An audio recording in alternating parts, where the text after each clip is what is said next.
നമസ്കാരം, ഞാൻ Shaiju Adappally, Ernakulam Saint Mary's prayer മിനിസ്ട്രിയിൽ നിന്നാണ്.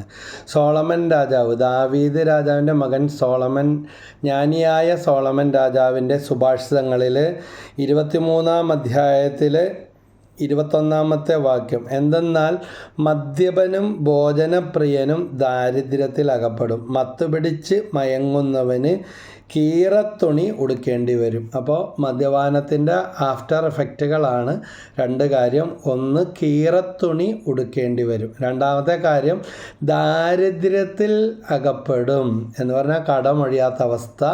ബിസിനസ്സൊക്കെ ആണെങ്കിൽ തകർന്ന് തരിപ്പണമാകും. ജോലിക്കൊക്കെ കൃത്യമായിട്ട് പോകാൻ പറ്റാത്ത അവസ്ഥ. ജോലി ഉണ്ടെങ്കിൽ തന്നെ ആരോഗ്യസ്ഥിതി മോശമായ അവസ്ഥ. വരുമാന മാർഗങ്ങൾ നശിക്കും. ബന്ധങ്ങൾ ബന്ധനങ്ങളായി മാറും. ഇത്രയൊക്കെ പോരെ നശിക്കാൻ. അതുകൊണ്ട് കിട്ടുന്നത് കൊണ്ട് പലർക്കും ഉപകാരപ്പെടാത്തതും ജീവിക്കാൻ പറ്റാത്തതിൻ്റെ കാരണം ഇതാണ്.